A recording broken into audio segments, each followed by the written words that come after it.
Automatic rhythmicity of heart,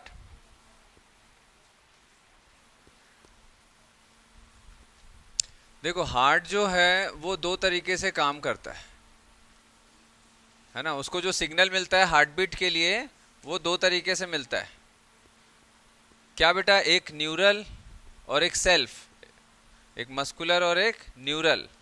मालूम है आप लोगों को, न्यूरोजेनिक हार्ट और मायोजेनिक हार्ट। तो न्यूरोजेनिक हार्ट और एक मायोजेनिक हार्ट।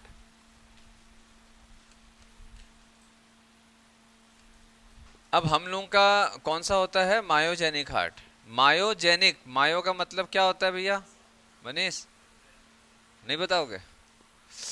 मायो का मतलब मसल, ठीक। जैसे मायोकार्डियम हम लोगों ने देखा, एपिकार्डियम, मायोकार्डियम, एंडोकार्डियम।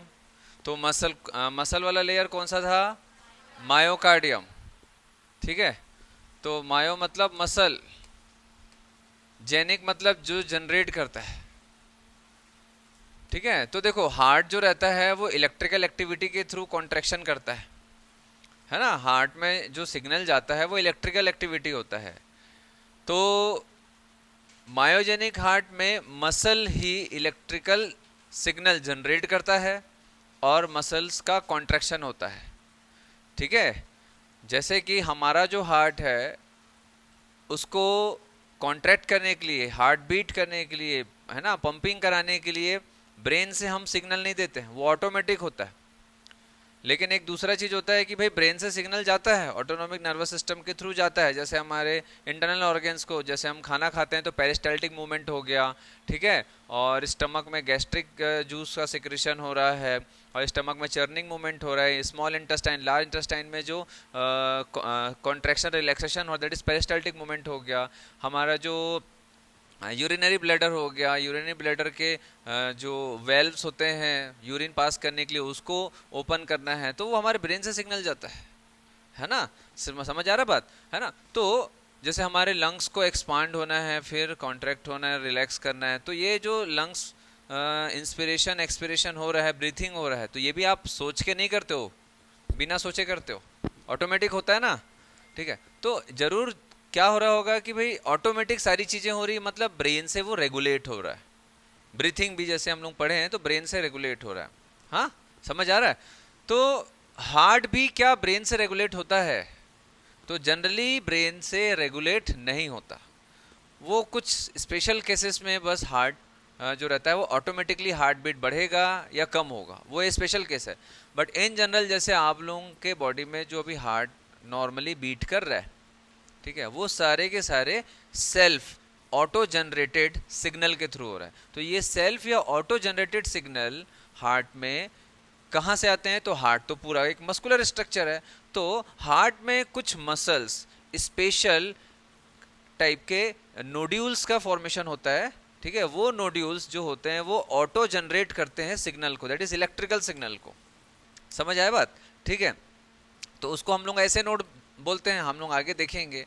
तो इस टाइप का जो हार्ट है, इस टाइप का जो हार्ट है जो सेल्फ मतलब हार्ट के अंदर से ही सिग्नल पूरे हार्ट में डिस्ट्रीब्यूट हो रहा है, ठीक है, और हार्ट बीट हो रहा है। ये हो गया क्या, मायोजेनिक। तो मायोजेनिक में क्या होता है, मसल ही सिग्नल जनरेट कर रहा है। न्यूरोजेनिक हार्ट में क्या होगा कि भाई सिग्नल जो रहता है वो कहाँ से आएगा, ब्रेन से आएगा, या न्यूरल सिग्नल हार्ट के बाहर से, है ना, नर्वस सिस्टम के थ्रू। जैसे ब्रेन है तो हार्ट के बाहर से यहाँ पर सिग्नल आएगा, और ये सिग्नल जो रहता है वो हार्ट को बीट करवाएगा, है ना, उसमें मसल्स का कॉन्ट्रैक्शन होगा। समझ आया बात, समझ आ रहा है। न्यूरोजेनिक का मतलब न्यूरॉन्स के थ्रू सिग्नल जनरेट हो रहा है, और यहाँ पर मायोजेनिक मतलब मसल्स के थ्रू सिग्नल जनरेट हो रहा है। क्लियर है?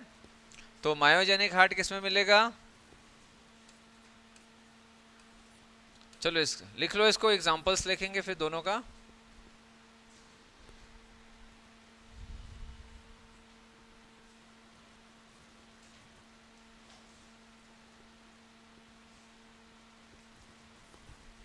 मायोजेनिक का लिखो। Mollusca and vertebrate, mollusca and vertebrata.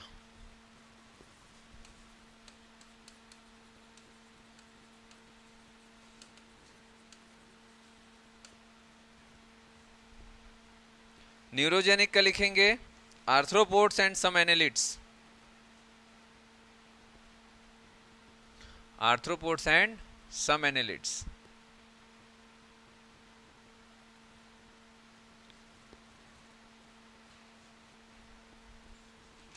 हो गया?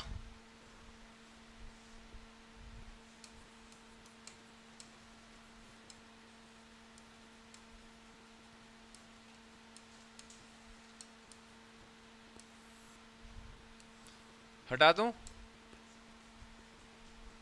हटा दूं? हो गया? हाँ,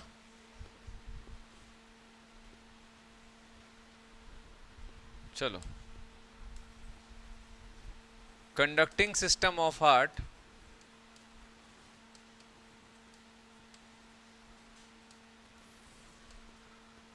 तो डायग्राम के थ्रू समझेंगे इसको।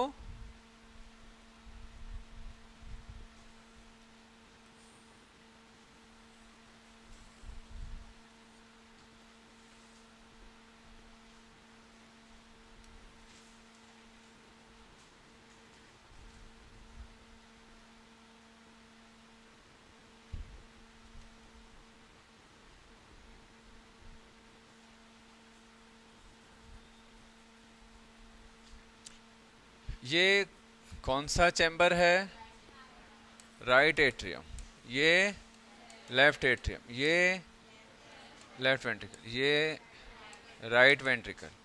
तो ये कौन सा पोजीशन हो गया? Upper right corner of right atrium. कौन सा है ये? आता है एग्जाम में, upper right corner of right atrium. और ये lower left corner of right atrium, है ना? समझ आ रहा है? Near to the junction of right atrium and right ventricle, है ना? समझ आ रहा है? तो ये जो नोड्यूल है इसको बोलते हैं एसे नोड, और क्या बोल सकते हैं इसको? साइनो,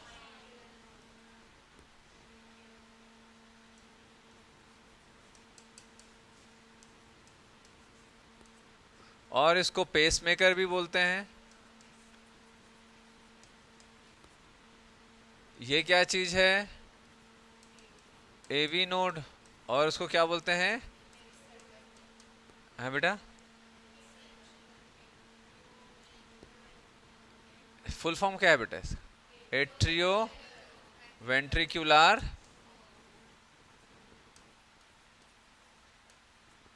ठीक है।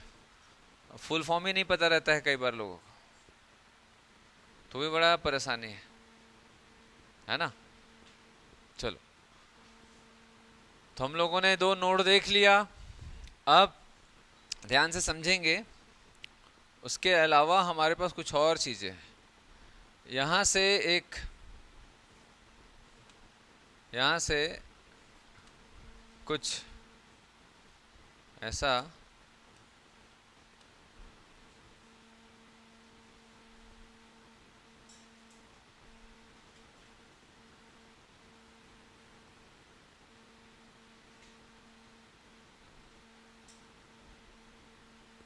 समझ रहे हो? यहां से एक फाइब्रस थिक बैंड रन करता है। कहां से? एट्रियो वेंट्रिकुलर नोड से एक थिक फाइब्रस बैंड रन कर रहा है, जो पूरे वेंट्रिकल्स में, है ना, डिस्ट्रीब्यूट हुआ है। अब अगर अपन देखें तो इसमें कुछ और फाइबर्स ऐसा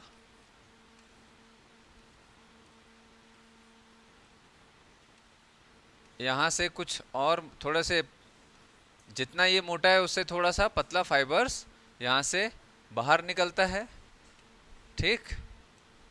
और इन फाइबर से और भी पतले पतले फाइबर्स ऐसे इमर्ज होते हैं, यहाँ से बाहर निकलते हैं, जो पूरे वॉल ऑफ वेंट्रिकल्स को डिस्ट्रीब्यूट करते हैं। तो वॉल ऑफ वेंट्रिकल में किसको डिस्ट्रीब्यूट करेगा ये फाइबर कहाँ जाएगा, सप्लाई कहाँ होगा? ये ब्लड वेसल नहीं है भैया, ये फाइबर्स है, ठीक है, ये फाइबर्स हैं। ये फाइबर्स कहाँ सप्लाई करेगा? वेंट्रिकल में किसको सप्लाई करेगा? मसल को, मेनली मसल को ही तो हमको सिग्नल देना है। तो ये जो भी फाइबर्स है ये मसल्स को सप्लाई होता है। कौन से लेयर में? मायोमेट्रियम। समझ आ रहा बात? क्योंकि भाई हम लोग यहाँ पर क्या देखेंगे, हार्ट कैसे कॉन्ट्रैक्ट होता है, तो कॉन्ट्रैक्शन के लिए सिग्नल चाहिए। तो सिग्नल जो रहता है वो किसी न किसी के द्वारा तो जाएगा मसल तक के, तो मसल तक जो सिग्नल जाता है वो इन्हीं फाइबर्स के थ्रू जाता है। अब यहाँ से पूरे के पूरे भाई यहाँ से सिग्नल यहाँ भी आएगा, ध्यान से देखेंगे ये सिग्नल यहाँ भी आ रहा है, ठीक है, इधर देखते जाना। साथ में ये खुद के एट्रियम को भी सप्लाई कर रहा है।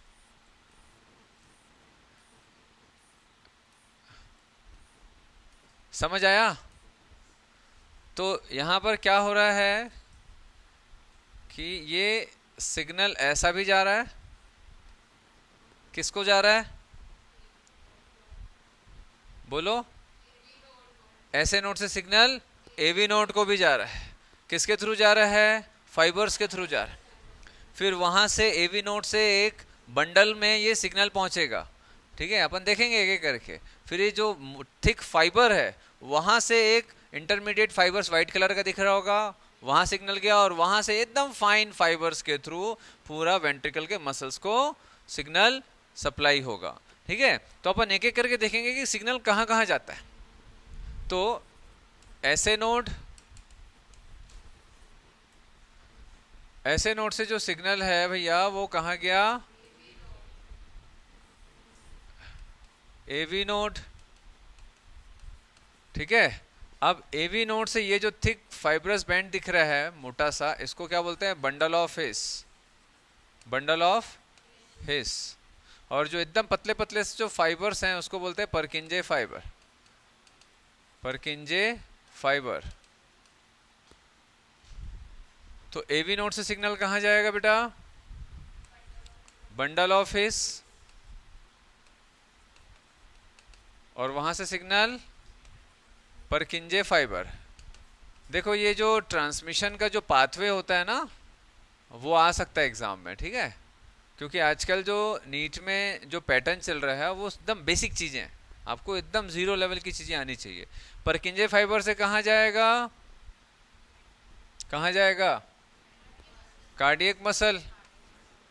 मेन तो इसीलिए सप्लाई हो रहा है ना, न्यूरल सिग्नल मसल में जाएगा।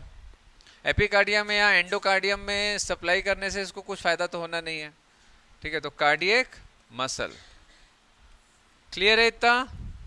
ऐसे नोड से सिग्नल और कहाँ जाएगा बेटा? नहीं बेटा, मसल ऑफ एट्रियम। राइट क्या? ये राइट और लेफ्ट दोनों में जा रहा है ना, इधर देखो ये राइट में भी जा रहा है लेफ्ट में भी जा रहा है, समझ आ रहा है? तो ये जो थिक बैंड दिख रहा है ऐसे नोड और एवी नोड के बीच में, इसको बोलते हैं इंटरनोडल पाथवे। क्या बोलते हैं? इंटरनोडल। समझ आ रहा है? इंटर मतलब दो के बीच में, नोडल मतलब दो नोड के बीच में, ऐसे नोड और एवी नोड पाथवे। ये भी एक फाइब्रस ट्रैक्ट होता है, ठीक है, ये भी एक फाइब्रस ट्रैक्ट होता है। समझ आ गया?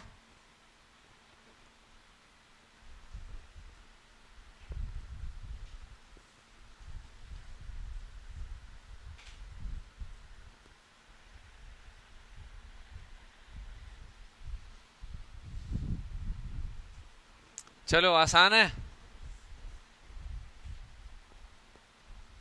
आसान है, ठीक। तो ऐसे नोड से सिग्नल कहाँ जाएगा?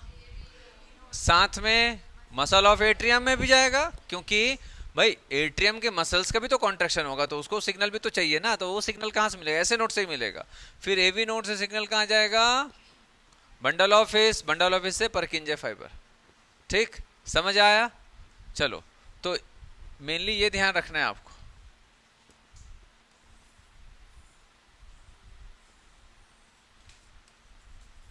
पाथवे ध्यान रखना है। चलो अब एक छोटा सा सवाल कि जो ऐसे नोड होता है इसको पेस मेकर बोलते हैं। तो अगर किसी के, अब देखो ध्यान से समझना, ऐसे नोड जो होता है वो जनरली 72, हाँ ठीक है, हाँ हाँ ठीक है, वो एवरेज है। अपन एक नॉर्मल जो पर्सन है उसका ले लेते हैं, 72 ही लेंगे। 72 सिग्नल पर मिनट प्रोड्यूस करता है, 72 सिग्नल पर मिनट प्रोड्यूस करता है। समझ आया? अगर मैं ऐसे नोड को, अगर ऐसे नोड किसी कारणवश खराब हो गया, कई लोगों का होता है, पेस मेकर लगता है मशीन, तो अगर ऐसे नोड नहीं काम कर रहा, बिल्कुल भी नहीं काम कर रहा, तो हार्ट बीट बंद हो जाएगा तुरंत? नहीं होगा। क्यों नहीं होगा? हाँ बेटा, क्या बेटा?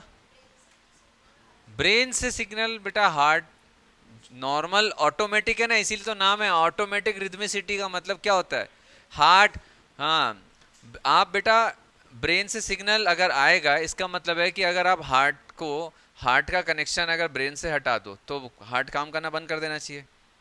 अगर हार्ट से ब्रेन, अगर ब्रेन से सिग्नल अगर हार्ट को मिलेगा हमारे, तो जैसे अब हार्ट को बाहर निकालोगे बॉडी से तो उसको फट से बंद होना चाहिए, यही होना चाहिए ना। लेकिन आप ह्यूमन हार्ट को बॉडी से बाहर निकालोगे तो वो बीट करता ही रहता है कुछ समय तक। क्यों? क्योंकि भैया उसको ब्रेन से कोई लेने देना नहीं है। नॉर्मल कंडीशन में हार्ट ऑटोमेटिक बीट करता है। समझ आ रहा है? इसीलिए तो मैंने आपको बताया ना, दो टाइप के हार्ट होते हैं, मायोजेनिक और न्यूरोजेनिक। न्यूरोजेनिक हार्ट ही ब्रेन से कनेक्टेड होता है और उसके सिग्नल ब्रेन से आते हैं। लेकिन मायोजेनिक हार्ट जो होता है वो सेल्फ रेगुलेटरी होता है। ठीक है, मतलब सेल्फ एक्साइटेटरी होता है, खुद से एक्साइट होता है ना, ऑटोमेटिक वो खुद से सेल्फ हार्ट के अंदर से ही सिग्नल प्रोड्यूस होता है। इसीलिए अपन देखे ना बेटा, automatic rhythmicity of heart. Rhythmicity का मतलब क्या होता है? Rhythm, contraction relaxation, contraction relaxation, ये रिदम है, ये रिदम है। समझ आ रहा है बात? तो ये ऑटोमेटिक हो रहा है, हार्ट में ऑटोमेटिक हो रहा है, ब्रेन से उसका ज़्यादा लेना देना नहीं है। ठीक है, ब्रेन उसके हार्ट बीट को बढ़ा या कम कर सकता है according to need of the body, वो एक सेकेंडरी चीज़ है। बट इन नॉर्मल कंडीशन, अभी जो आप लोग सुबह से जो बैठे हुए थे है ना इतने देर तक के, आपका जो हार्ट है वो ऑटोमेटिक बीट कर रहा है, ब्रेन उसको रेगुलेट नहीं कर रहा है अभी फिलहाल। समझ आया? ठीक है, क्लियर हो रहा है? तो अगर मैं ऐसे नोड को हटा दूं तो क्या हार्ट बीट होगा? क्यों? एवी नोड को भी हटा दूं तो क्या मसल में कॉन्ट्रैक्शन होगा? तो भी होगा। ठीक है, ध्यान रखिएगा कि ऐसे नोड के कारण ही पूरा हार्ट में कॉन्ट्रैक्शन नहीं होता है। ऐसे नोड भी सिग्नल जनरेट करता है कॉन्ट्रैक्शन ऑफ हार्ट के लिए, एवी नोड भी सिग्नल जनरेट करता है कॉन्ट्रैक्शन ऑफ हार्ट के लिए, बंडल ऑफ हिस भी सिग्नल जनरेट करता है कॉन्ट्रैक्शन ऑफ हार्ट के लिए, और परकिंजे फाइबर भी सेल्फ सिग्नल जनरेट करता है कॉन्ट्रैक्शन ऑफ हार्ट के लिए। समझ आ रहा बात? इसका मतलब क्या है, जितने भी हम यहाँ पर पढ़े हैं वो सब सिग्नल जनरेट करता है। ठीक है, अब ध्यान से समझना, जैसे फॉर एग्जांपल ये कितना सिग्नल जनरेट कर रहा है एक मिनट में? 72। ठीक है, तो एवी नोड जो होता है ना बेटा, वो करीब करीब 40 से 45 सिग्नल पर मिनट जनरेट करेगा। अभी समझ लो, इधर समझ लो, बंडल ऑफ हिस जो रहता है वो 25 से 30 सिग्नल जनरेट करेगा, परकिंजे फाइबर जो रहता है वो 15 के आसपास सिग्नल जनरेट करेगा पर मिनट। इसका मतलब है सभी के सभी सिग्नल जनरेट करते हैं, है ना, लेकिन उनका सारा फ्रीक्वेंसी अलग अलग होता है, सिग्नल की फ्रीक्वेंसी अलग अलग होती है। अब इधर देखो यार, इधर देखो, सब किताब में लिखा हुआ है, मैं नोट्स भेजा हूँ, सब है उसमें। तो इसका ये मतलब है कि ऐसे नोड ही अकेला ऐसा नहीं है जिसके कारण हार्ट बीट होता है। हर एक जो भी अपन यहाँ पढ़े, ऐसे नोड हो, एवी नोड हो, बंडल ऑफ हिस हो, परकिंजे फाइबर भी क्यों ना हो, वो सिग्नल जनरेट करता है सेल्फ हार्ट बीट के लिए, समझ आ रहा बात। लेकिन फिर भी हम लोग यहीं से सिग्नल को स्टार्ट करता हुआ दिखाते हैं।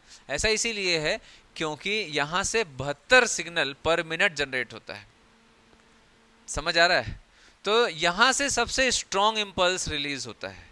ये स्ट्रॉन्ग इंपल्स एक दूसरे से कनेक्टेड होने के कारण इसका इंपल्स सारे जगह जाता है, ठीक है। देखो छोटा सा जैसे एग्जांपल के तौर पर कि भाई मान के चलो कि भाई आपके घर में आपको खाना बनाने आता है, खाना क्या मैगी ही आता है, उससे ज़्यादा क्या आता है, ठीक है। आपके भाई बहन होंगे उनको भी आता होगा, फादर को भी आता होगा, लेकिन इन जनरल मदर ही पूरा किचन कंट्रोल करती है, क्योंकि उनका जो इम्पल्स है स्ट्रांग है, मतलब भैया उनको बहुत अच्छे से आता है खाना बनाने और हर तरीके का आता है, समझ आ रहा बात। तो वो ही पूरा कंट्रोल करके रखे, आता सबको है।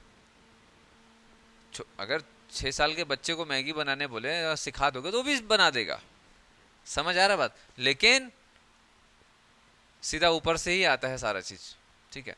तो हार्ट का जो ये सिग्नल है वो सब तरफ से आ रहा है, लेकिन इसका सबसे स्ट्रॉन्ग सिग्नल होता है और सबसे ज्यादा फ्रीक्वेंसी वाला होता है, इसीलिए इसी सिग्नल को ही फॉलो किया जाता है, समझ आ रहा है। तो जिसका सबसे ज्यादा सिग्नल होगा उसी को फॉलो करके कॉन्ट्रैक्शन किया जाता है, बाकी सब ओवरकम हो जाते हैं, समझ आया बात, ठीक है। तो ऐसे नोड अगर नहीं भी होगा तो एवी नोड से फिर 40-45 बीट पर मिनट के हिसाब से सिग्नल जनरेट होगा, समझ आया बात। लेकिन रेगुलरिटी नहीं होगी। तो ऐसे नोड क्या करता है, एक रिदम मेंटेन करता है, समझ आ रहा है। ऐसे नोड क्या करता है, एक रिदम मेंटेन करता है कि ऐसे नोड सबसे पहले किसको सिग्नल मिलेगा भैया, बेटा एट्रियम या वेंट्रिकल, एट्रियम। तो इधर देखो एट्रियम में पहले गया, साथ में एवी नोड में आया ना, इसीलिए ये इसको लोअर लेफ्ट कॉर्नर पे रखा गया है, समझ आ रहा है। तो ये सबसे लास्ट में आया, तब तक ऑरिकल को सिग्नल मिल चुका है। तो ऑरिकल को सिग्नल मिलेगा तो ऑरिकल कॉन्ट्रैक्ट होगा, तब तक ये जब तक ये कॉन्ट्रैक्ट होगा तब तक ये नीचे फैल गया सिग्नल, स्ट्रॉन्ग सिग्नल फैल गया 72 वाला। फिर उसके बाद ये नीचे आया, नीचे सिग्नल आया और नीचे वाला कॉन्ट्रैक्ट किया, वेंट्रिकल। क्लियर है, समझ आ रहा है बात, समझ आ रहा है ना। तो इसीलिए बेटा यहां से ही सिग्नल को फॉलो किया जाता है, जनरेट सब कर सकते हैं। चलो हटा दें।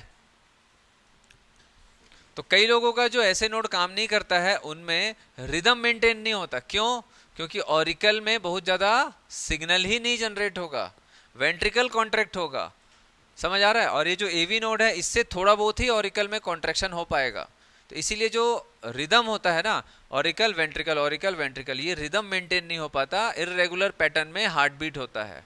इसीलिए पेस मेकर लगाया जाता ताकि रेगुलर रिदम मेंटेन हो सके। मशीन आती है ना एक, पेस मेकर बोलते हैं, है ना, बैटरी वाला रहता है, वो 10 साल की लाइफ होती है, बट बोलते हैं डॉक्टर लोग 8-8 साल में बदल दो बैटरी, 8-8 साल। अब ऐसे थोड़ी ना कि एकदम आप कोई कंजूस आदमी, नहीं सर 10 साल बोले हैं, एक आध 2 महीना तो एक्स्ट्रा चल ही सकता है ना पता पड़ा वो 1 महीने के चक्कर में वो आगे ही नहीं चल पाया, ठीक है। इससे पहले भैया 1-1.5 साल में बदल दो, है, समझ आ रहा, बहुत महंगा आता है, उसको अंदर ही इम्प्लांट करते हैं, पूरा बैटरी डिवाइस को इधर और एक वायर को इधर, बस अंदर से वायर को ऐसे नोड में ले जाके ऐसा छोड़ देते हैं, फिर ऐसे नोड वाले जगह से ही सिग्नल निकलते रहता है फिर पूरे हार्ट में, ठीक है। चलिए हटाते हैं, फिर नेक्स्ट टॉपिक लिखेंगे रेगुलेशन ऑफ हार्ट बीट।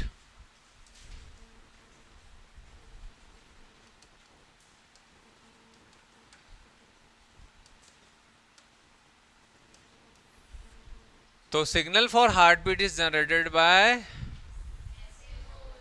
सभी से बेटा, बट ऐसे नोट का स्ट्रॉन्ग सिग्नल होता है, ठीक है, to maintain rhythmicity of the heart, ठीक। चलो तो रेगुलेशन ऑफ हार्ट बीट हो गया। तो अब हार्ट को 2 तरीके से रेगुलेट कर सकते हैं, एक तो न्यूरल सिग्नल और दूसरा केमिकल सिग्नल। देखो यहां पर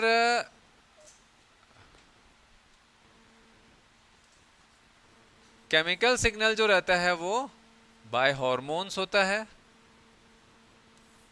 ठीक है, न्यूरल सिग्नल बाय नर्व। अब यहां पर मैंने क्या बताया, रेगुलेट करने की बात हो रही है।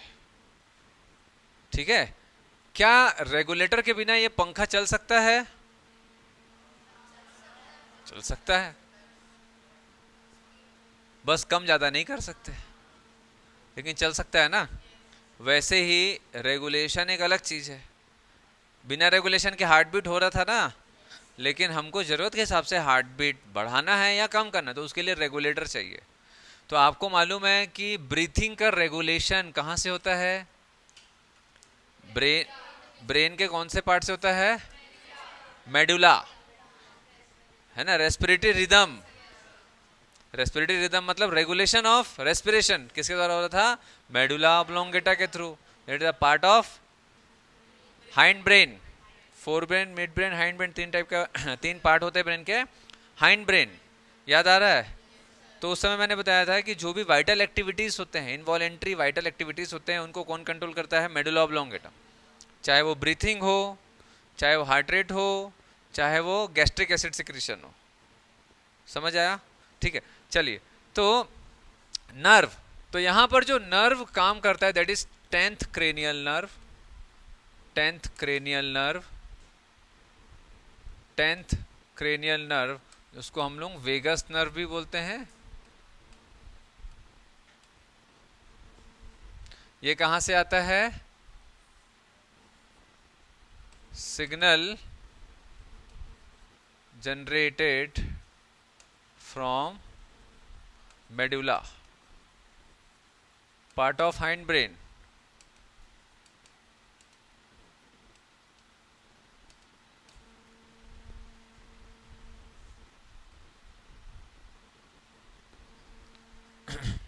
ठीक है,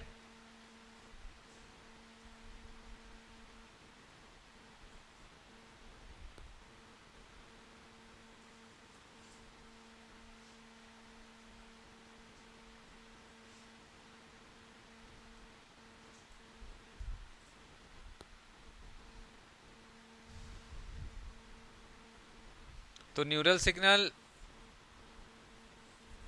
कहां से आया भैया? 10th क्रेनियल नर्व, है ना, medulla part of hind brain. Autonomic nervous system के थ्रू भी कंट्रोल होता है।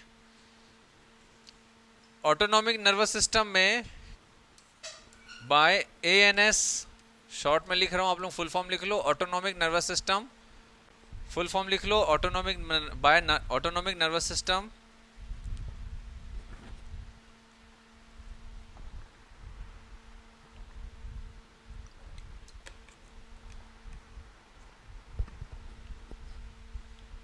ऑटोनॉमिक नर्वस सिस्टम समझते हो ना? जो ऑटोनॉमिक नर्वस सिस्टम में क्या क्या होता है? Sympathetic, sympathetic and parasympathetic. ठीक है, सिंपैथेटिक और पैरासिम्पैथेटिक। सिंपैथेटिक नर्वस सिस्टम जो होता है ये क्या करता है बेटा? हार्ट रेट इंक्रीज करता है। पैरासिम्पैथेटिक क्या करता है? हार्ट रेट डिक्रीज करता है। वेगस नर्व अगर स्टिमुलेट होगा तो हार्ट रेट डिक्रीज होगा। ये बहुत बार आता था पहले, पुराने नीट के क्वेश्चन पेपर देखोगे तो वेगस नर्व का काफी क्वेश्चन मिलेगा। अब थोड़ा कम हो गया है ना। तो अगर हम न्यूरल सिग्नल की बात करें, है ना, तो सिंपैथेटिक को छोड़ के बाकी पैरासिम्पैथेटिक हो चाहे वेगस नर्व हो, हार्ट रेट को डिक्रीज करता है। सिर्फ सिंपैथेटिक नर्वस सिस्टम ही हार्ट रेट को बढ़ाता है। वेरी वेरी इंपॉर्टेंट करिएगा क्योंकि कई बार क्वेश्चन रिपीट हो चुका है। ये समझ आ रहा बात? ठीक है, इट्स वेरी वेरी इंपॉर्टेंट।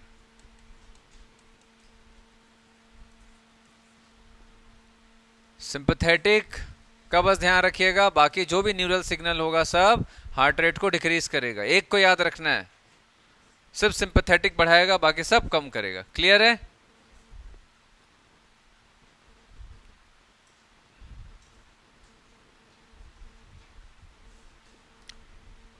तो अगर आपसे पूछा जाए कि ऑटोनॉमिक नर्वस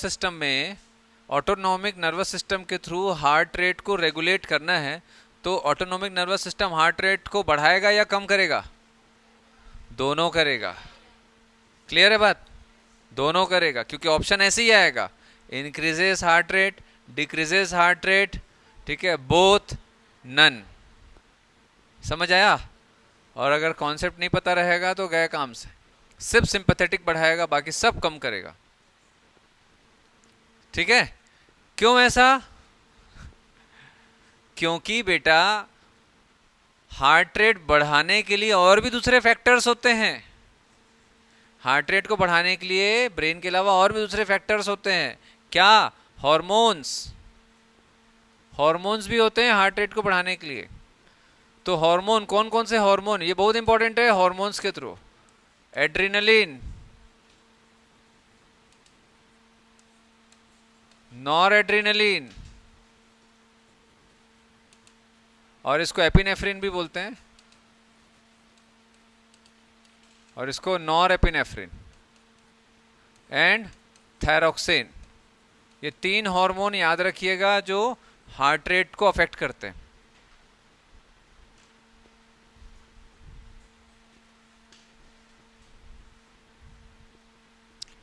तीन हार्मोन ध्यान रखेंगे जो हार्ट रेट को अफेक्ट करते हैं।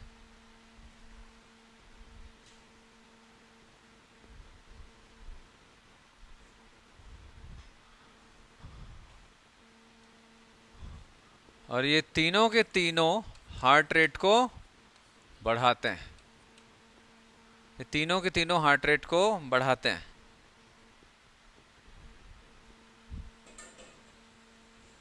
ठीक है?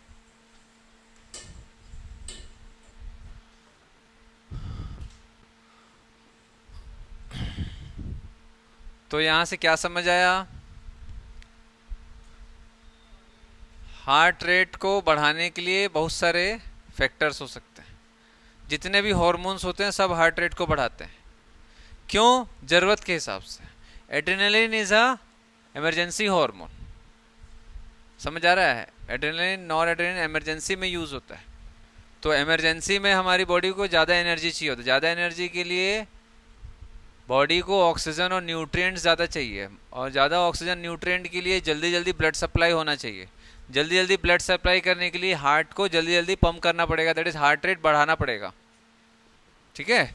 Thyroxine is a metabolic hormone, BMR control करते हैं। सब आगे पढ़ेंगे हम लोग। तो कभी कभी मेटाबॉलिक जो रिएक्शन होता है उसको हमको फास्ट करना पड़ता है बॉडी में एनर्जी की कमी रहने पर। तो बीएमआर बढ़ाने के लिए भी हार्ट रेट बढ़ाया जाता है।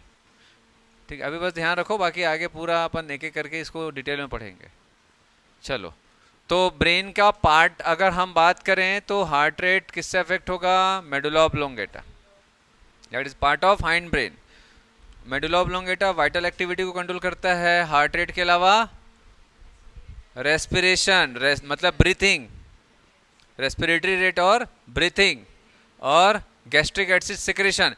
3 क्वेश्चन आता है। मेडुला ऑब्लोंगेटा क्या क्या कंट्रोल करता है? क्या क्या? रेस्ट है ना, ब्रीथिंग रिदम, दूसरा हार्ट रेट का रिदम, और तीसरा गैस्ट्रिक एसिड सिक्रेशन। एकदम फिंगर टिप्स पे होने चाहिए आपके ये तीनों फंक्शन मेडुला ऑब्लोंगेटा के। कई बार रिपीट होता है, अभी से याद करते चलो। जिसको नहीं पता रहता है तो कॉपी के ऊपर में, हाँ, जो हेडिंग जहाँ लिखते हो वहाँ पर एक्स्ट्रा पॉइंट्स को लिख लिया करो, क्योंकि इसको पढ़ोगे आप लोग न्यूरल कंट्रोल एंड कोऑर्डिनेशन में, नर्वस सिस्टम में पढ़ोगे। अभी से पढ़ते पढ़ते चलो। चीज़ों को जितने बार आपके आँखों से गुजारा जाएगा, जितने बार आप कानों से सुनोगे, जितने बार आप चीज़ों को बोलोगे, उतना ज़्यादा समय तक याद रहता है। चलिए, हो गया। यहाँ से क्वेश्चंस आते हैं ना, ध्यान रखिएगा। देन नेक्स्ट, हार्ट बीट तो पता ही आप लोगों को। हटा दूं इसको? हार्ट बीट कितना होता है बेटा हमारा? एक नॉर्मल पर्सन की बात करें तो 72 बीट्स पर मिनट। तो इसमें क्या किया जाएगा? कॉन्ट्रैक्शन, रिलैक्सेशन ऑफ हार्ट दोनों आ जाएगा। देन उसके बाद देखेंगे पल्स। पल्स, पल्स क्या होता है?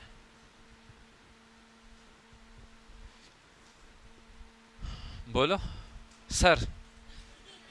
सर ये सर ऐसा करते हैं ना, ये पल्स। तो पल्स क्या है?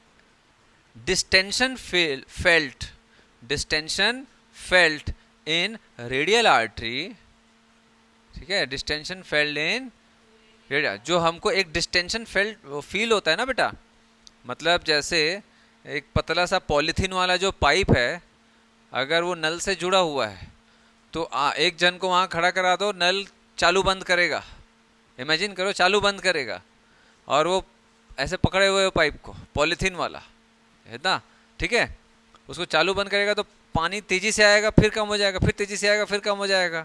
तो आपको ऐसा फील होगा ना, ऐसा कुछ फैल रहा है, फिर कम हो रहा है, पानी आ रहा है। तो वैसे ही तो होता है यहाँ पर रेडियल आर्टरी में। मैंने आपको बताया था दो जगह सबसे प्रोमिनेंट आर्टरी सुपरफिशियल होती है। जितना भी दिखता है ना बेटा ब्लड वेसल, वो सब वेन होता है, सुपरफिशियली वेन होता है। आर्टरी हमेशा अंदर की तरफ होती है। जल्दी आया करो पापा, ठीक है, आर्टरी हमेशा अंदर की तरफ होती है। क्यों? फट उठ गया तो ज्यादा ब्लड लॉस होगा। आप लोग गिरते पटते रहते हो वैसे भी, कभी इधर गिर गए, कभी उधर गिर गए, कोई जोर से मार दिया, ब्लड वैसा ही पड़ गया है, और ज्यादा कुछ हुआ, हाँ या ना, हाँ या ना, हाँ या ना, ठीक है। फोन दिलाओगे कि नहीं मम्मी बताओ, तो ये काट पीट दिए, मतलब मजाक मजाक में। अब कई लोगों को बायोलॉजी नहीं पता रहता है, फिल्मों में देखते हैं ऐसा करते हैं, ऐसा करते हैं, डराया जाता है। तो कई लोग डराने के लिए ना रेडियल आर्टरी को ही काट देते हैं। अजब प्रेम की गजब कहानी मूवी देखे होगे, रणबीर कपूर ऐसे काटता है और पीछे से वो जो कौन कैटरीना रहती है वो ऐसे पंप करते रहती है, तो ऐसा पिचकारी जैसा फेंकता है, ये देखो देखो देखो देखो निकल रहा है, देखो देखो देखो निकल रहा है। देखे हो कभी? जैसे स्पाइडरमैन है भाई, ब्लड वाला ऐसे कर रहा है, ब्लड निकल रहा है, स्पाइडरमैन। तो कई बार मजाक मजाक में लोग सच में अपनी जान गंवा बैठते हैं, सोचते हैं कि हम डराने के लिए ऐसा करेंगे।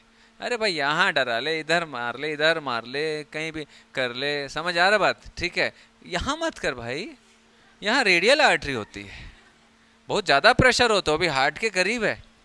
पैर वैर का होता तो बात समझ आता, चलो थोड़ा कम ब्लड लॉस होगा, ये एकदम हार्ट के करीब है। अब यहाँ पर ऐसे कट मार दिए, अब बेटा आर्टरी है, आर्टरी में प्रेशर ज़्यादा होता है, तो ब्लड का लॉस सटासट निकलता है ब्लड। फिर देखे इतना सारा ब्लड जा रहा है, इतना तेजी से जा रहा है, मैं क्या करूं भगवान, मम्मी बचाओ, मैं तो मजाक कर रही थी, मैं मजाक कर रहा था, ये दे। अब वो डर गया, जैसे ही डरेंगे तो हार्ट बीट और बढ़ेगा, और पंप और तेजी से फटाफट पिचकारी नहीं कर, ये तो और बढ़ गया खून। अरे तो डर मत भाई, कुछ नहीं होगा, डर मत, शांत, सबर करो, ठीक है, धीरे से दबाओ, शांत रहो, ठीक है। तो अब डरने से और प्रेशर से ब्लड बाहर निकलेगा। तो गलती से भी ना यहाँ पर मजाक वजाक नहीं चलना चाहिए, ठीक है, समझ आ रहा है? हाँ चलो, तो अगर आप यहाँ फील करोगे तो आपको यहाँ यहाँ इधर देखो, अब कई लोग इधर मार रहे हैं, इधर टच कर रहे हैं, अरे भाई ये इधर यहाँ पर आप लोग जैसे बचपन में डॉक्टर के पास जाते होगे, तो डॉक्टर ऐसे हाथ को ऐसे पकड़ के 2 मिनट मौन व्रत, शांत। मैं जैसे बचपन में रहता था, ये कर क्या रहा है यार, मेरे हाथ पकड़े, क्या सोच रहा है भाई ये क्या दवाई दूं ये, ठीक है। तो वो पल्स देखा जाता है, तो पल्स जो होता है वो आर्टरी में फील होता है, उसका ऐसा डिस्टेंशन तो फैल रहा है आर्टरी, उसी को अपन क्या बोलते हैं, पल्स, ठीक है। तो पल्स कितना होता है भैया, पल्स 1 मिनट में कितना आता है? तो सेम होगा ना भाई, एक बार हार्ट बीट होगा तो ब्लड, देखो देखो हार्ट बीट हुआ, आया आया एक, समझ आ रहा बात? तो फील होता है ना, ठीक है। तो 72 पर मिनट, क्लियर है? देन हार्ट रेट जो है, हार्ट रेट जो रहता है बेटा वो अलग अलग एज में अलग अलग पर्सन में अलग अलग होता है, ठीक है, हार्ट रेट। तो जनरली हार्ट रेट जो रहता है 72 पर मिनट जो रेट है इसका, ठीक है। तो अगर आप देखोगे तो न्यूबॉर्न बेबी में अलग होता है ना, और एक चाइल्ड में थोड़ा अलग होता है, एडल्ट्स में अगर आप देखोगे थोड़ा अलग होगा। न्यूबॉर्न में बहुत ज़्यादा रहता है, 110 120 तक जाता है ना। आप जैसे किसी को नहीं पता है, कोई नया नया नया जो बच्चा पैदा हुआ है एकदम फ्रेश ताज़ा, तो उसको अगर देखेंगे उसका, चला मेरे को मालूम है, हार्ट बीट चेक करता हूँ तेरा, ठीक है, कर लिए 1 मिनट में। अब इस महाशय ने रटा हुआ है 72, 1 मिनट में 100 के ऊपर। डॉक्टर डॉक्टर इसको कुछ हो गया? भैया 110 से 120 तक भी रहता है नॉर्मली, ठीक है, लिख लो। नॉर्मली एडल्ट्स में 72 टू, यंग एडल्ट में 72 टू 80। जैसे अगर जो 17-18 साल के बच्चे हैं, 19 साल के बच्चे हैं, उनके में यंग एडल्ट जो होते हैं ठीक है, उनमें 72 टू 80 के बीच में रहता है। और जो एडल्ट्स होते हैं जो थोड़े बुजुर्ग की कगार पर हैं, हम लोग जैसे, तो उनका 70 टू 70 के आसपास आपको मिलेगा। थोड़ा और ओल्ड एज में जाते हैं थोड़ा सा और कम होते जाता है, क्योंकि हार्ट रेट जो रहता है वो मेटाबॉलिक एक्टिविटी पे भी डिपेंडेंट होता है, कि हमारे बॉडी का मेटाबॉलिज्म कैसा है उसके ऊपर हार्ट रेट डिपेंड करता है। नॉर्मल मेटाबॉलिज्म है, हार्ट रेट बढ़िया 72 के आसपास रहेगा, 2-4 आगे पीछे होता है। मेटाबॉलिक एक्टिविटी फास्ट है तो हार्ट रेट फास्ट हो जाता है, समझ आ रहा है? स्लो है तो हार्ट रेट स्लो हो जाता है। जैसे कि हाइपोथायराइडिज्म वालों में हार्ट रेट थोड़ा सा कम रहेगा, हाइपरथायराइडिज्म वालों में हार्ट रेट थोड़ा सा ज़्यादा रहेगा। सब पढ़ेंगे आगे चल के अपन, ठीक है, चलो। और हाँ बेटा, चाइल्ड में मान के चलो जैसे 6-7 साल 8 साल के बच्चे हैं, तो उसमें आपको वही 100 के आसपास मिलेगा। जैसे जैसे एज बढ़ते जाएगा हार्ट रेट कम होते जाता है। क्यों? क्या कम हो रहा है, ज़्यादा हो रहा है? कम हो रहा है। बच्चे ग्रोइंग होते हैं ना, तो भयंकर फास्ट ब्लड सर्कुलेशन होता है, ग्रोथ फास्ट करना है ना अपने को, समझ आ रहा है? लेकिन हम लोग तो बॉर्नवीटा, अरे भाई वो अपने आप होगा भाई, बॉर्नवीटा नहीं भी पिलाओगे तो भी बड़े होंगे, समझ आ रहा है? चलो, एडल्ट्स में वही 72 के आसपास, यंग एडल्ट्स में 72 से 80, ठीक। Lower size of the animal से भी काफ़ी डिपेंडेंट होता है, size of animal,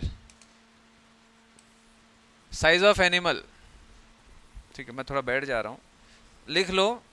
smaller the animal higher BMR, smaller the animal higher BMR। What is BMR? Basal metabolic rate.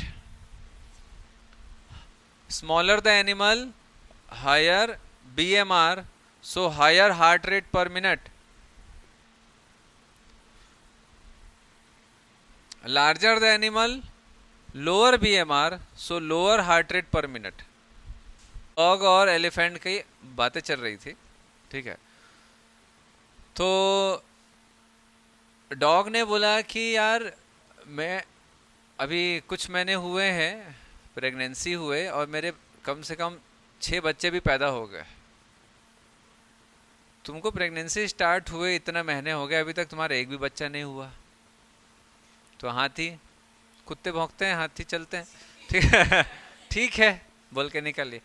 फिर मिले कुछ महीने बाद, 1 साल बाद फिर मिले, बोले पिछले बार 6 बच्चे पैदा हुए थे, इस बार मेरे 5 बच्चे फिर से पैदा हुए हैं, अभी भी तुम्हारा एक भी बच्चा पैदा नहीं हुआ, अभी भी प्रेगनेंसी चल रही है।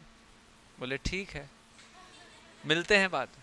फिर कुछ महीने बाद आए, फिर वही बोले मेरे 4 बच्चे हुए हैं, तुम्हारे एक भी बच्चा पैदा नहीं हुआ है, हो क्या रहा है भाई, मजाक वजाक तो नहीं चल रहा है तुम्हारा कुछ? ठीक है, बोले नहीं। फिर उसके बाद 2.5-3 साल बाद जब हाथी का बच्चा पैदा हुआ, फिर उसके साथ आया, तब तक यहाँ पर कुत्ते के 15-20 बच्चे पैदा हो चुके थे, ठीक है, समझ आ रहा बात? तो वो जो डॉग है उसने एकदम मुस्कुराते हुए, एकदम मजाक उड़ाते हुए बोले कि देखो मेरे इतने बच्चे, तुम्हारे इतने साल में सिर्फ एक ही बच्चा पैदा हुआ। तो हाथी ने बोला जब तुम्हारे बच्चे पैदा हुए थे तो ना किसी ने देखा, ना गौर किया, ना जमीन में कोई हलचल पैदा हुई, और जब मेरा बच्चा पैदा हुआ तो जमीन हिल गई और हर कोई गौर किया, हर कोई उसको ध्यान से देखा। ये अंतर होता है समय और इम्पोर्टेंस का। तो क्या चीजें हो रही है उससे ज्यादा इम्पोर्टेंट होता है क्या होना चाहिए, ठीक है।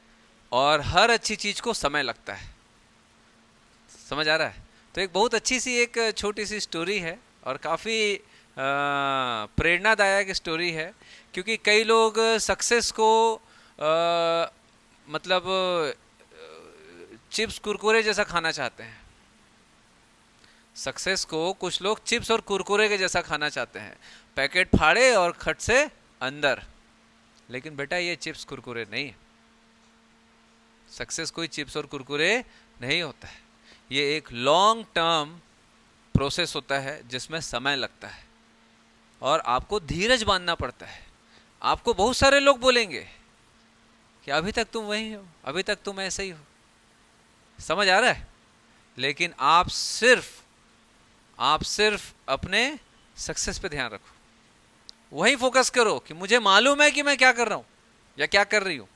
मुझे मालूम है कि मैं क्या कर रही हूं और क्या करने वाली हूं या क्या करने वाला हूं, और वो सक्सेस मैं क्या अचीव करने वाला हूं मुझे मालूम है। उसके लिए समय लगेगा, तो जिसको बोलना है उसको बोलने दो, समझ आ रहा है। एक बिग सक्सेस के लिए लॉन्ग टर्म प्रोसेस की जरूरत होती है।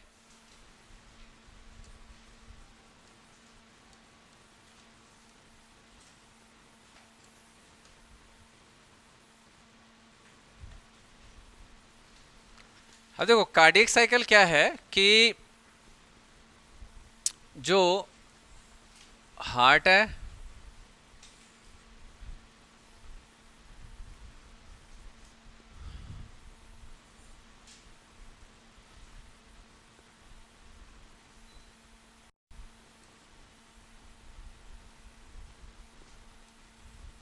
ये लंग से बेटा मैं छोटा सा बनाया हूं, है ना, एग्जाम्पल के तौर पर। ऐसा छोटा है नहीं समझना।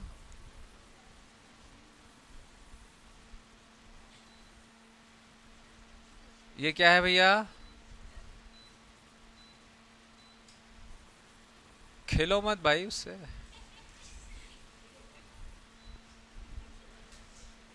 ये तो अच्छा है एसी में ज्यादा म्यूजिक नहीं आता, वरना अलग अलग म्यूजिक से बटन दबा दबा सर थोड़ा सा एंटरटेनमेंट। चलो इधर देखेंगे, ऑरिकल वेंट्रिकल।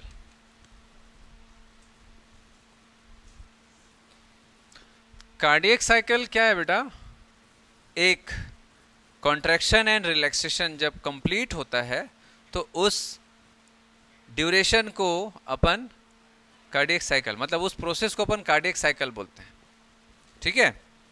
तो कार्डियक साइकिल जो है वो कितने देर में कंप्लीट होता है। तो कार्डियक साइकिल का मतलब क्या होता है कि ऑरिकल कॉन्ट्रैक्ट हुआ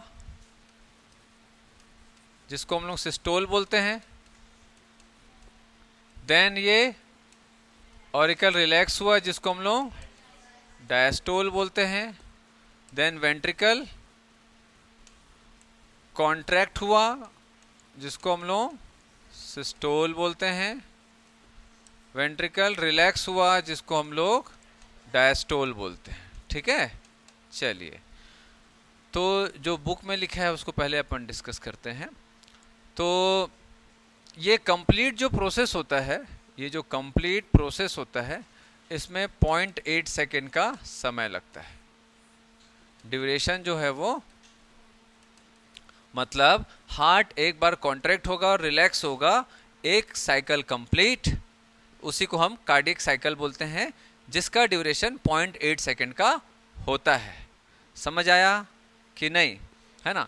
तो भैया अगर हम एक छोटा सा कैलकुलेशन अगर देखें तो एक मिनट में कितना हार्ट बीट होता है, 72 हार्ट बीट्स, है ना, 72 हार्ट बीट। इसका मतलब है कि 60 मिनट में कितना हार्ट बीट होता है, 72। अरे एक मिनट मतलब 60 होगा ना, 60 सेकेंड। यही बस जाग रही है, बाकी सब सो रहे। 60 सेकेंड।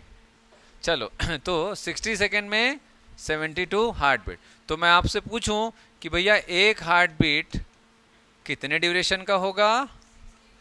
60 बाय, इसको आप कैलकुलेट करोगे तो 0.8 आ जाएगा, वही अपन लिखे हैं यहाँ पर। तो आपको ये मालूम होना चाहिए कि आता कैसे है। पहली बात, ऐसा रटना नहीं है 0.8 0.8 0.8 0.8 रट लिए और बाद में जब क्वेश्चन दिए, ठीक है। चलो अब एक क्वेश्चन दे देता हूँ, ये देख लो, हो गया। चलो कि अगर उसको हटाओ ना तो उसी में लिख दूंगा, काला कलर वाला पेन है, ठीक है। तो अगर किसी का हार्ट रेट, अगर किसी का हार्ट रेट जो है वो 120 बीट पर मिनट है, किसी का heart rate 120 beat per minute है, ठीक है। तो एक मिनट में कितना? 120 हार्ट बीट, ठीक है। तो फाइंड आउट 1 हार्ट बीट कितने देर का होगा? बोलो। 0.5 सेकेंड। आसान है, इसीलिए 120 दिया हूँ जानबूझ के, क्योंकि ज़्यादा कैलकुलेशन आप लोगों को आता भी नहीं है।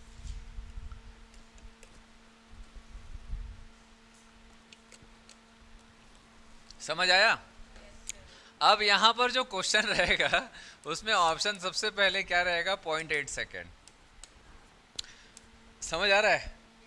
अब जो जो रटने वाले लोग हैं वो सट से इसको टिक करेंगे, समय बचाना है हमको, बायो में और फिजिक्स केमिस्ट्री में लगाना है। अरे बाबा बायो बर्बाद कर दिए हो, ठीक है। समझ आ रहा है?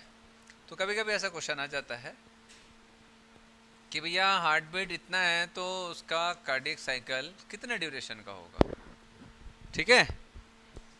चलो तो ये आपको मालूम होना चाहिए, ये प्रोसेस है हमारा कि 60 सेकेंड में 72 हार्ट बीट, ठीक है ना। तो एक हार्ट बीट कितने सेकेंड का होगा? उल्टा भी पूछ सकते हैं, एक सेकेंड में कितना हार्ट बीट होगा? हाइपोथेटिकल क्वेश्चन पूछने में थोड़ी ना कोई दिक्कत है।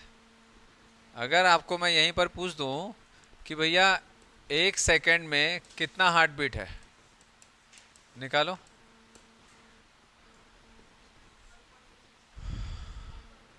हाँ, 1/2, आधा हार्ट बीट होगा। हाइपोथेटिकल क्वेश्चन है, ऐसा आधा हार्ट बीट थोड़ी ना ऐसा होगा। समझ आया? समझ आ रहा है कि नहीं है? तो ये वाला जो है आपको बस ध्यान रखना है कि भैया, ये इसलिए बता रहा हूं कि ये छोटा सा जो है कॉन्सेप्ट, इससे कई बार क्वेश्चन गलत हो जाता है अगर नहीं पता है तो। एक मिनट 60 सेकेंड 72 हार्ट बीट, चाहे आपसे ये पूछे चाहे ये पूछे, आपको ये बेसिक चीजें ध्यान रखनी है ना। रटना नहीं है कि 0.8 सेकेंड होता है, क्योंकि 0.8 सेकेंड हर किसी का कार्डियक साइकिल नहीं होता है, हर एनिमल का अलग अलग होता है, ठीक। समझ आया? चलिए, तो ये बेसिक चीज अपन समझ लिए। अब यहाँ पर हम लोग देखेंगे कि ऑरिकल जो है वो कितने देर के लिए कॉन्ट्रैक्ट होता है और कितने देर के लिए रिलैक्स होता है। तो auricular contraction is 0.1 second, auricular relaxation is 0.7 second,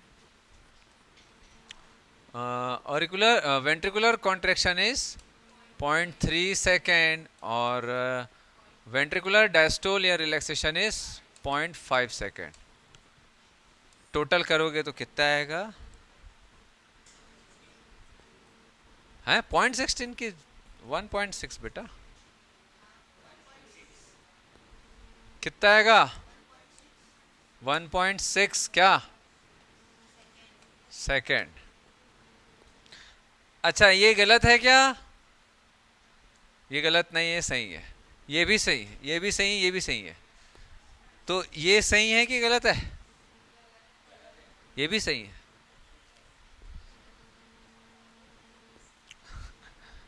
ये भी सही है। अगर आप इंडिविजुअली काउंट करोगे तो 1.6 आएगा, 1.6 आएगा इंडिविजुअल काउंटिंग में, लेकिन ये इतना नहीं आता है, ये इतना आता है। तो ये कैसे होता है? Because of overlapping during contraction and relaxation. अब इधर ध्यान से देखना, एकदम छोटा सा कॉन्सेप्ट है। ये ऊपर वाला जो है ये ऑरिकल है, नीचे वाला वेंट्रिकल है। तो आप लोग बताते जाना क्या हो रहा है। ऑरिकुलर, ऐसे बोलो बेटा, ऑरिकुलर कॉन्ट्रैक्शन, ये वेंट्रिकल रिलैक्स है। अब वेंट्रिकुलर कॉन्ट्रैक्ट हुआ, ऑरिकल रिलैक्स हुआ। अभी दोनों रिलैक्स। फिर से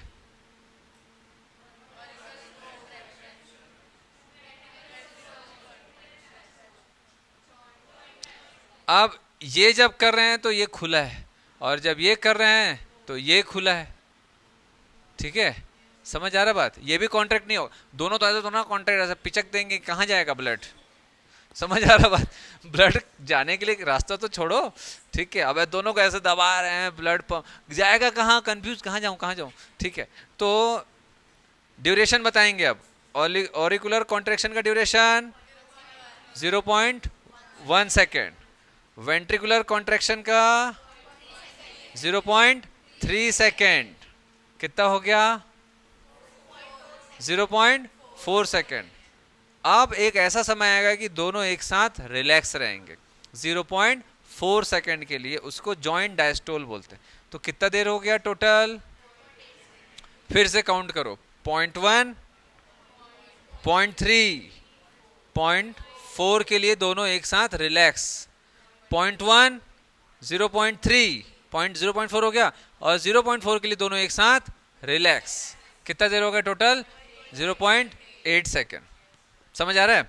ठीक है, तो इसमें 3 स्टेप होता है जनरली।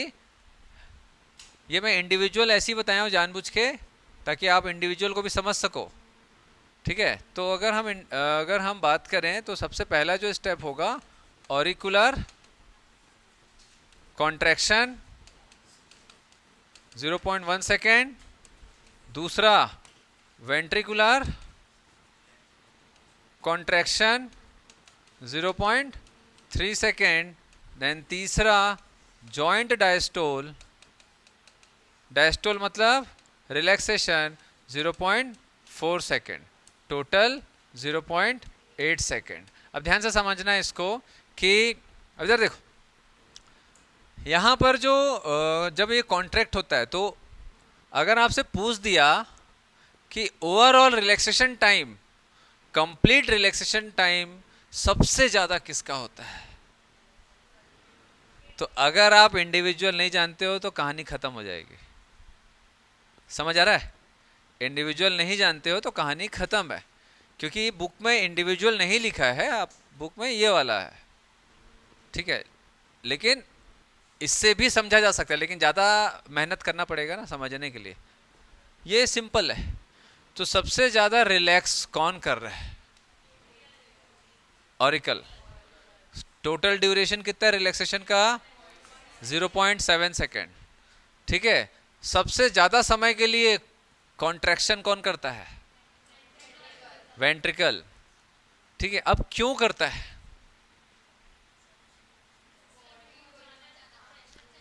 ऑरिकल कॉन्ट्रैक्ट होगा और ब्लड बस ऊपर से नीचे आएगा। ठीक है, पड़ोसी बताया था ना, पत्थर पड़ोसी घर में फेंकोगे तो ज्यादा ताकत नहीं लगेगा, दूर फेंकोगे तो ज्यादा समय और ज्यादा ताकत लगेगा। वैसे वेंट्रिकल जब कॉन्ट्रैक्ट होगा तो बेटा वो पूरे ब्रेन में भी अगेंस्ट ग्रेविटी जा रहा है ब्लड, यहाँ से अगेंस्ट ग्रेविटी ब्लड जा रहा है, पैर तक आपको पहुंचाना है, ब्लड को पंप करना है, तो ज्यादा देर तक कॉन्ट्रैक्ट होगा और स्ट्रॉन्ग कॉन्ट्रैक्शन होता है। उसमें भी सबसे ज्यादा मसल दोनों में से किस में पाया जाता है? Left ventricle. क्यों लेफ्ट वेंट्रिकल में? क्यों? क्योंकि इसको ज्यादा ताकत चाहिए, क्योंकि ये तो सिर्फ लंग्स में ब्लड पंप कर रहा है और ये पूरे बॉडी में, इसीलिए सबसे ज्यादा थिक मसल्स लेफ्ट वेंट्रिकल में पाया जाता है, और सबसे कम मसल्स ऑरिकल में पाया जाता है, राइट वेंट्रिकल में नहीं। समझ आ रहा है? क्योंकि ये बहुत ज्यादा कॉन्ट्रैक्शन, इसको जरूरत ही नहीं है। क्योंकि इधर देखो, इधर देखो, जॉइंट डायस्टोल, नया कार्डियक साइकिल चालू होगा। लेकिन एक चीज आप ध्यान रखना, जब जॉइंट डायस्टोल होता है ना, तो ये एट्रोवेंट्रिकुलर वेल्व ये खुला हुआ रहता है, बंद नहीं रहता, खुला हुआ रहता है। जॉइंट डायस्टोल में खुला है, क्यों से? कैसे? यहां से ब्लड आ रहा है, superior vena cava, inferior vena cava से ब्लड आ रहा है, और ये ब्लड कंटिन्यूस गिरते जाता है, कंटिन्यूस गिरते जाता है। तो ये कैसा खुला रहता है? इधर ध्यान से देखो, जैसे ये दरवाजा जो है अगर आधा खुला है तो एक एक लोग आराम से आ सकते हैं, और अगर बहुत सारे लोग एक साथ आ रहे हैं तो आप लोग क्या करते हो? दरवाजे को पूरा खोल देते हो कि आसानी से सब जा सके। तो इसीलिए अब ब्लड की फिलिंग हो रही है, ब्लड की फिलिंग हो रही है, यहाँ पर ब्लड आया जा रहा है, यहाँ पर ब्लड आया जा रहा है, और ब्लड आते रहता है और नीचे गिरते रहता है। आप लोग अधिकतर ये सोचते हो कि जब ऑरिकल में ब्लड भरता है तो ये बंद रहता है, जब ऑरिकल कॉन्ट्रैक्ट होगा तो पूरा ब्लड नीचे जाएगा, बट ऐसा नहीं होता।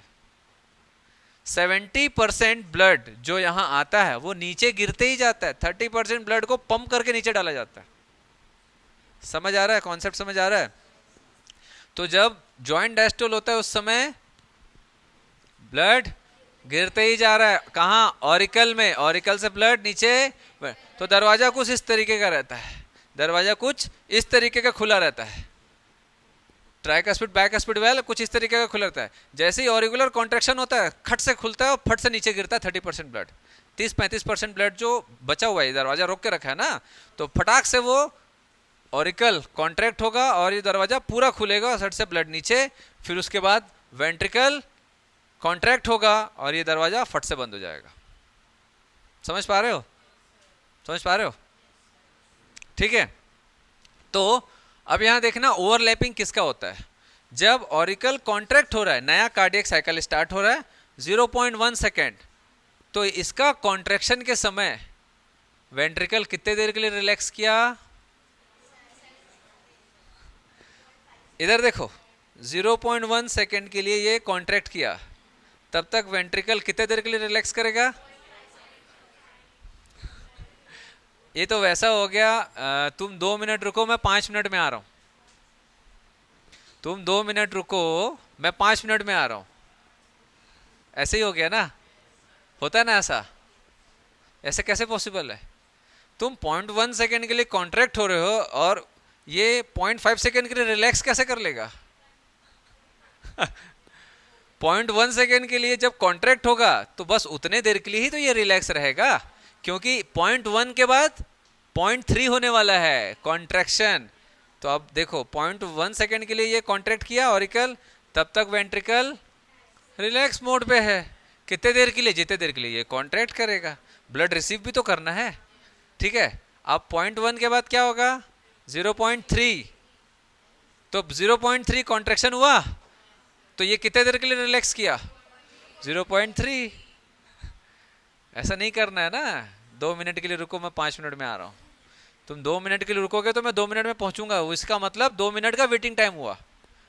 तो 0.3 सेकेंड के लिए कॉन्ट्रैक्ट हुआ, तब तक ऑरिकल 0.3 सेकेंड के लिए रिलैक्स, फिर दोनों साथ साथ रिलैक्स करते हैं। समझ आया? समझ आ गया बात? तो ये क्या हो गया? रिलैक्सेशन। तो दोनों साथ साथ, ये वैसे ही हो गया जैसे 2 भाई रहते हैं घर में, जैसे 2 बहन है, एक बहन 1 घंटे के लिए काम की तो दूसरी वाली आधा घंटा बैठेगी, वो 1 घंटे के लिए आराम की। दूसरी बहन 3 घंटे के लिए काम की, तो पहली बहन कितने देर के लिए आराम की? 3 घंटे के लिए आराम की। फिर काम खत्म घर का, बड़ी बहन ज्यादा काम की, छोटी बहन कम काम की। छोटी बहन 1 घंटे के लिए काम की, तो बड़ी बहन कितना देर के लिए आराम करेगी? 1 घंटा। और बड़ी बहन 3 घंटे के लिए काम कर रही है, तो छोटी बहन कितने देर के लिए आराम की? 3 घंटा। अब दोनों का काम खत्म, घर में कोई काम नहीं है, अब आराम से 4 घंटा तक सोएंगे या मूवी देखेंगे। 4 घंटे के लिए दोनों एक साथ आराम किए, जॉइंट डायस्टोल। सबसे ज्यादा कौन सी बहन ने आराम किया? छोटी बहन की बड़ी बहन? छोटी बहन। इसको नहीं समझ आया। तो बड़ी वाली 3 घंटे काम की तो 3 घंटे आराम की छोटी वाली, फिर दोनों 4 घंटे के लिए आराम किए, तो टोटल 4 3 7, 7 घंटे के लिए छोटी वाली आराम की ना।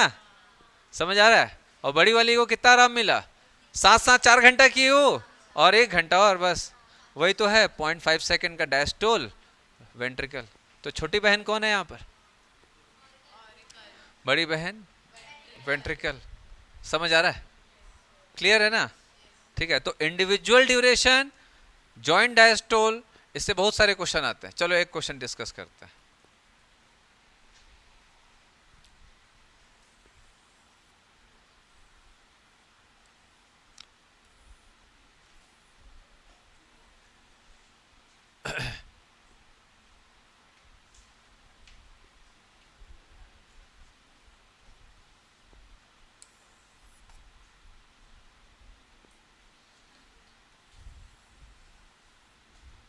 मनीष से पूछूंगा मैं।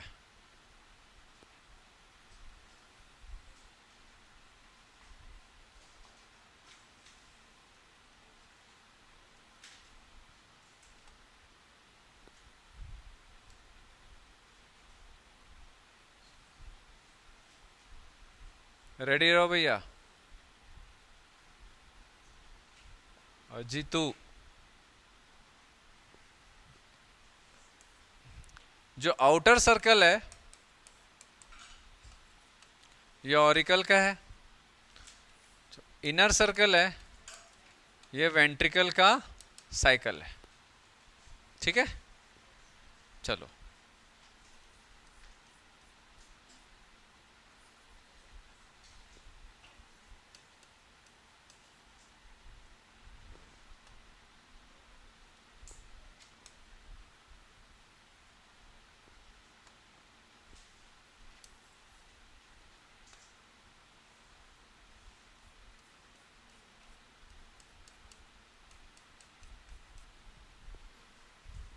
ठीक है, ये एक कार्डियक साइकिल का पाई चार्ट है ना, ये कार्डियक साइकिल का पाई चार्ट। मतलब इसमें सबसे कठिन क्या आ सकता है वो अपन डिस्कस कर लेते हैं, क्योंकि कभी कभी अच्छे क्वेश्चंस आते हैं इसमें। समझ आ गया?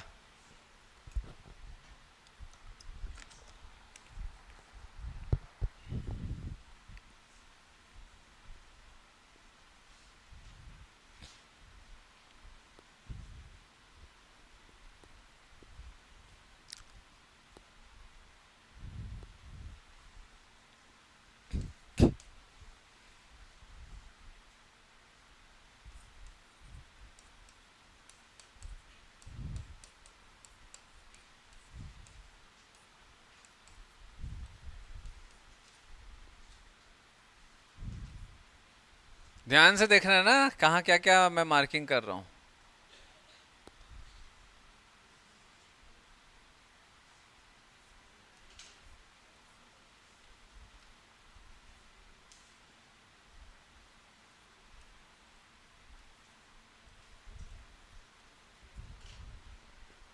दिख रहा है ना?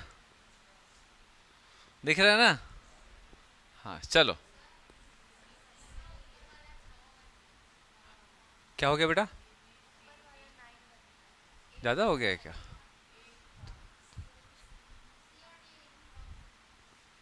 सी और डी कहाँ है? अच्छा,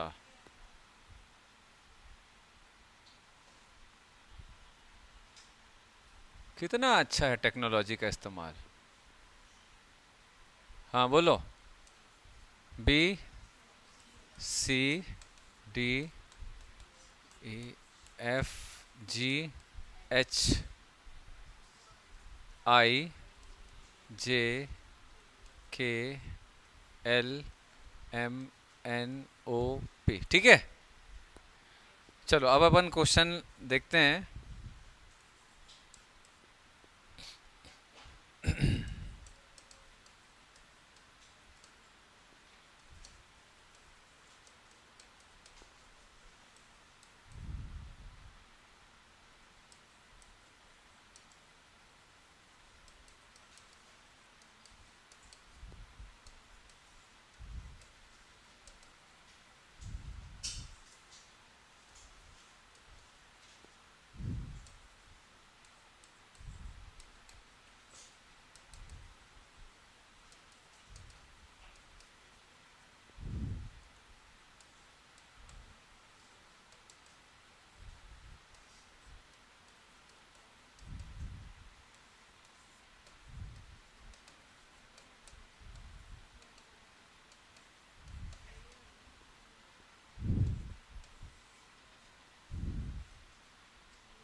चलो मैं जैसे से पूछते जाऊंगा बताते जाएंगे। हाँ, मनीष से ही पूछना है पहले, और क्या। ए बताओ बेटा, कोशिश करो, गलत बताओगे उससे ज्यादा क्या होगा। ऑरिकुलर डायस्टोल कौन सा अल्फाबेट है?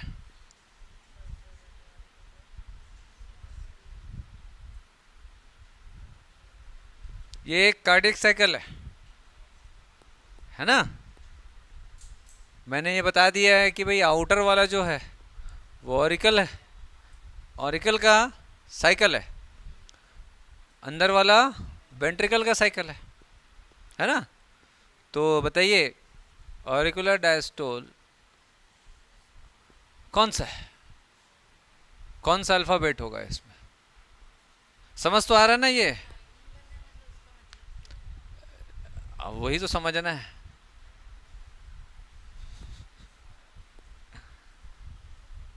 बताओ भैया जीतू।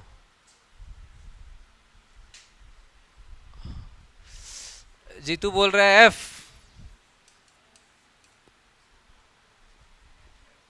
हाँ, और बताओ बेटा ग्रेसी।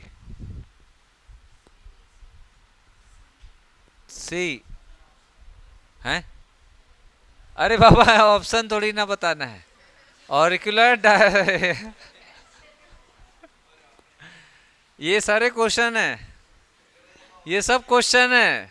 ऑरिकुलर डायस्टोल इसमें से कौन सा अल्फाबेट को मार्क करके आप ऑरिकुलर डायस्टोल बताओगे? क्या क्वेश्चन है?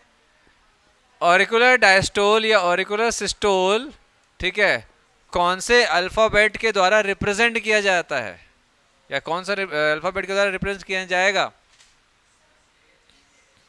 हाँ बता बेटा। क्या? हाँ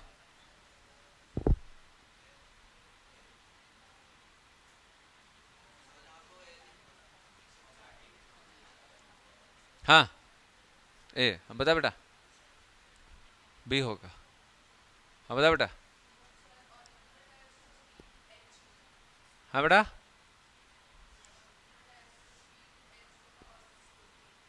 B2H होगा। ये बोल रही है B2H होगा। बता बेटा। हाँ बोलो। MNO, MNO बोल रहे हैं, बोलो बोलो बोलो, कुछ नहीं होता, गलत ही बोलोगे।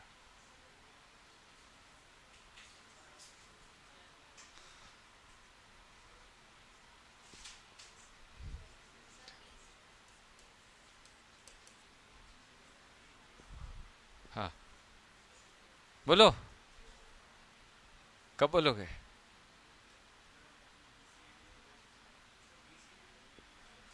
बता बेटा, लास्ट बेंच। ऑरिकुलर सिस्टोल बताओ। क्या होगा? ए। वेंट्रिकुलर डायस्टोल, वेंट्रिकुलर डायस्टोल है M2I।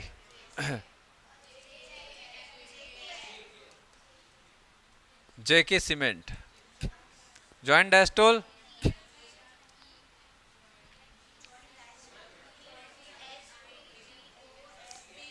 हाँ चलो बताओ, ये बताइए, बताओ बताओ।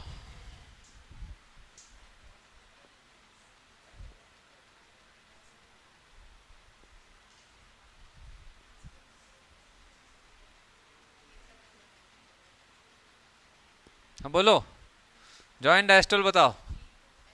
हाँ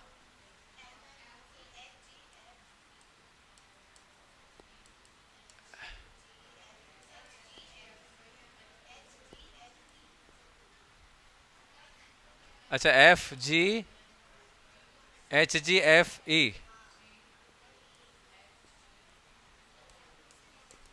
हाँ, अब ये बताओ which alphabet comes after joint relaxation? I है? ओ एम एम कहाँ से ला लिए भाई? इसका बताओ, कौन बताएगा? आई। चलो अब आंसर देखते हैं, नहीं तो आप लोग ऐसा अल्फाबेट भी बता दोगे जो है ही नहीं यहाँ पर। ठीक sir, X Y Z sir, X Y sir, पक्का। सर वो क्रोमोसोम होता है ना कुछ। चलो, तो अब एकदम सिंपल सा है। यहाँ पर अगर आप लोग देख रहे होगे कि भैया यहाँ पर 1 2 3 4 5 6 7 8, तो 0.8 सेकेंड का टोटल ड्यूरेशन टाइम होता है ऑरिकल का इंडिविजुअल। 1 2 3 4 5 6 7 8, 0.8 सेकेंड का इंडिविजुअल ड्यूरेशन होता है वेंट्रिकल का भी, है ना, कॉन्ट्रेक्शन रिलैक्सेशन दोनों का। तभी तो 1.6 आया था इंडिविजुअल, तो अपन लिख सकते हैं ना, लेकिन ओवरलैपिंग होती है। तो इधर देखो, ये जो ऐसा करके जो यहाँ पर दिख रहा है, ऐसा लाइन लाइन है ये। अब ये क्या है? ये पूरे 8 में ये एक अलग चीज है। ये क्या है? ये ऑरिकल का साइकिल है। तो ये पूरा 8 जो ब्लॉक है उसमें सबसे अलग है।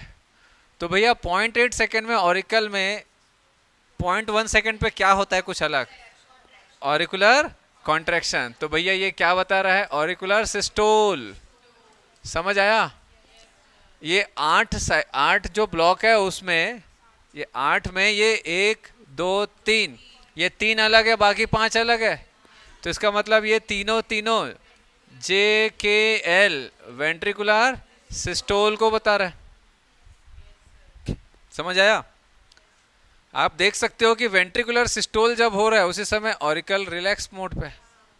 फिर साथ ही साथ ये और ये 1 2 3 4, 1 2 3 4, गणेश जी की जय जयकार, ऐसा होता है। अभी गणेश जी आए थे।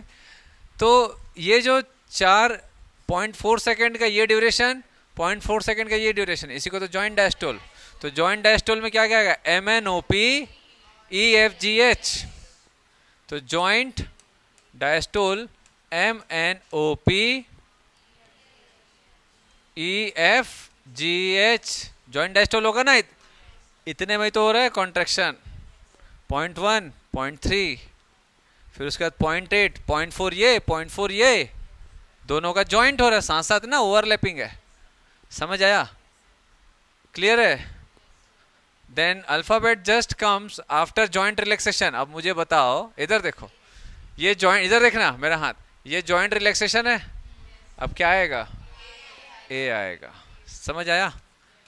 जॉइंट रिलैक्सेशन के बाद ऑरिकुलर कॉन्ट्रैक्शन आएगा। समझ आया? तो इसमें अगर देखोगे तो ऑरिकुलर डायस्टोल क्या क्या है? ऑरिकुलर डायस्टोल, हाँ बेटा, B2H, अरे यार BCD होगा ना। वो जॉइंट डायस्टोल में क्यों घुस रहे हो? BCD होगा। समझ आ रहा है?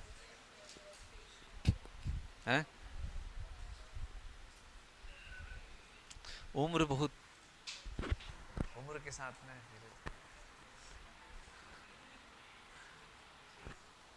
चलो हो गया। इसको बना लो। तो एकदम सिंपल सा अगर डायग्राम बनाओगे तो और कैसा बना सकते हो?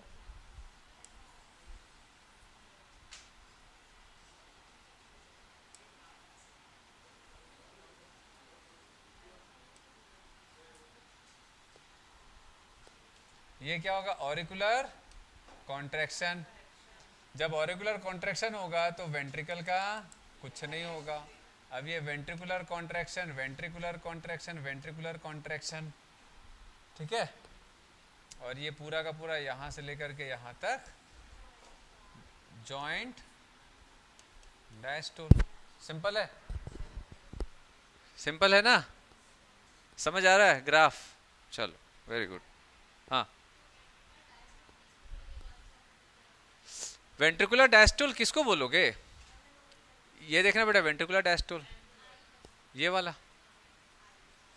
मतलब उसमें क्या था नहीं मालूम, बट ये देखो ना बेटा, जब ऑरिकुलर कॉन्ट्रैक्ट हो रहा है उसी समय तो वेंट्रिकल डायस्टोल करेगा ना। इसको मैं अलग पेन से लिख देता हूँ, ventricular diastole, auricular diastole, auricular diastole, auricular diastole. Clear है एकदम, है ना, नीट एंड क्लीन।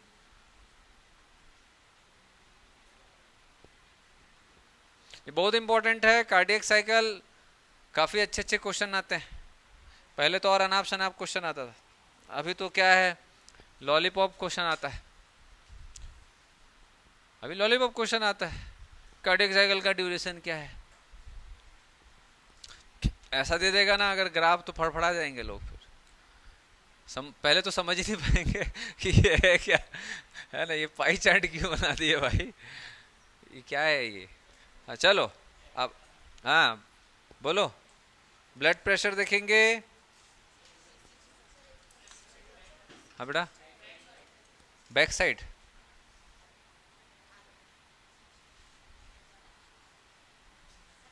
अरे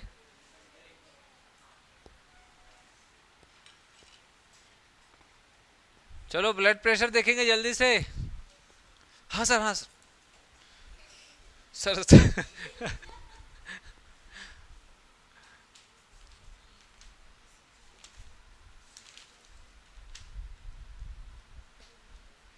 नेक्स्ट क्लास में खत्म हो जाएगा ये टॉपिक।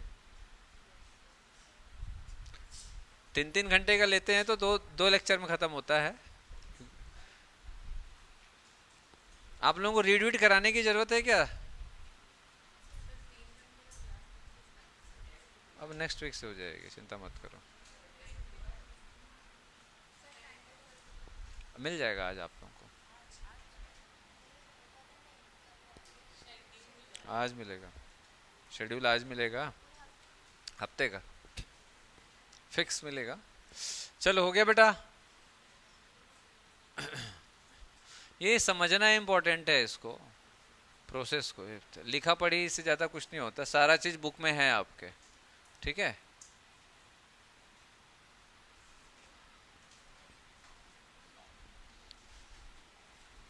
चलो ब्लड प्रेशर,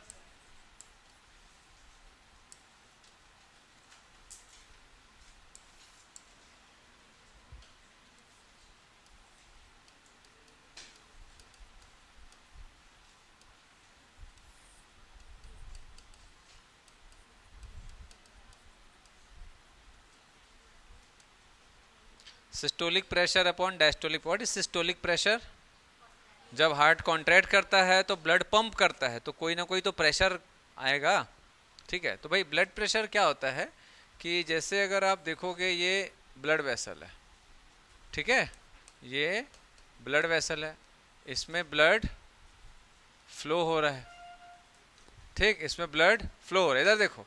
तो ये जो ब्लड जा रहा है, तो ऐसे जब जाएगा तो ये आर्टरी की जो वॉल्स है इस पे कोई ना कोई तो प्रेशर लगाएगा। तो इसका एक पर्टिकुलर एरिया होता है, ठीक है। तो फिजिक्स क्या बोलता है? Pressure equals to force per unit area, है ना। तो जो ब्लड जा रहा है, फ्लो हो रहा है, तो ऐसे ये वॉल्स पे, जो blood vessel that is artery, artery की वॉल्स पे कुछ फोर्स लगाते हुए आगे बढ़ रहा है, तो उस आर्टरी की वॉल का कुछ एरिया होगा, तो force per unit area is pressure. तो ब्लड प्रेशर आर्टरी से नापा जाता है या वेन से? आर्टरी से, ध्यान रखना, आर्टरी से। समझ आया बात? ये यहाँ नहीं बेटा, हाँ ब्रेकियल आर्टरी है ना, ब्रेकियल आर्टरी होती है यहाँ पर। यहाँ पर भी आपको आर्टरी बहुत ज़्यादा सुपरफिशियल नहीं मिलेगा, बट यहाँ पर थोड़ा सा नीचे होता है, बहुत ज़्यादा अंदर नहीं होता। ब्रेकियल आर्टरी यहाँ पर, ये सबसे ज़्यादा सुपरफिशियल यहाँ मिलेगा, फिर उसके बाद आपको कैरोटिड आर्टरी मिलेगी यहाँ पर। सीआईडी में देखे होगे ना, फील कर पा रहे हो?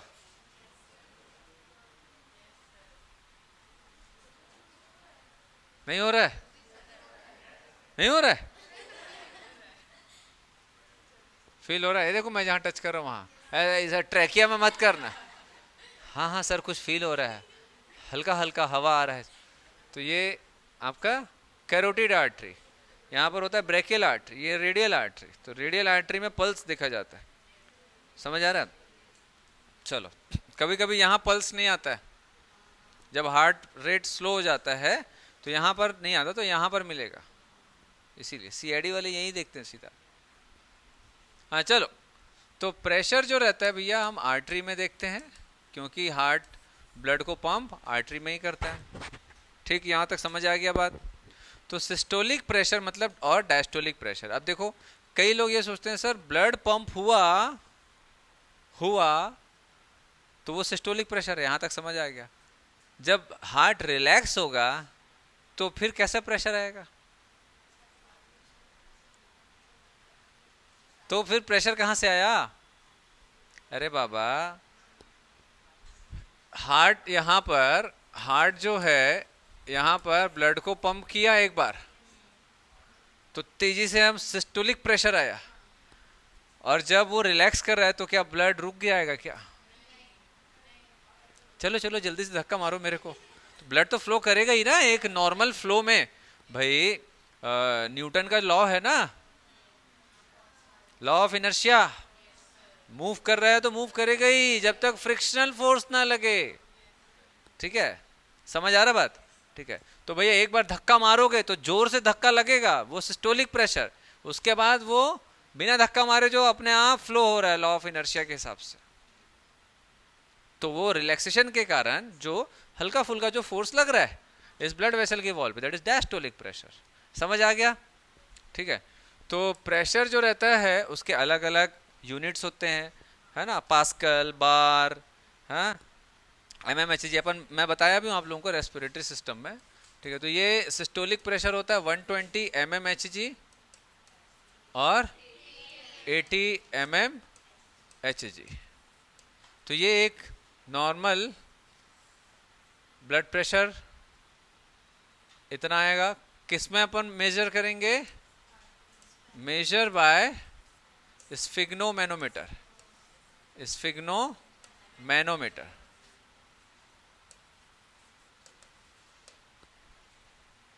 आप लोग जब फर्स्ट ईयर में जाओगे तो सबसे पहला काम यही होता है। उसके बाद फिर बच्चे लोग ने ऐसे स्टेथोस्कोप लगाते हैं, और उसके बाद थोड़ा सा स्टेथोस्कोप और एप्रन पहन के ऐसा फिर मस्त अपना फोटो डालते हैं, अलग अलग एंगल से लेते हैं, है ना। तो अलग अलग एंगल डालने से स्टेथोस्कोप क्या कुछ अलग सुंदर तो ना लगेगा भाई, स्टेथोस्कोप लेकिन हाँ खुशी है एक, अपन डॉक्टर बन रहे हैं, है नहीं? कौन कौन फोटो खिंचाना चाहता है ऐसा? कल मैं ला लूंगा आप लोगों के लिए। सर हम अपना कल खरीद के लाएंगे।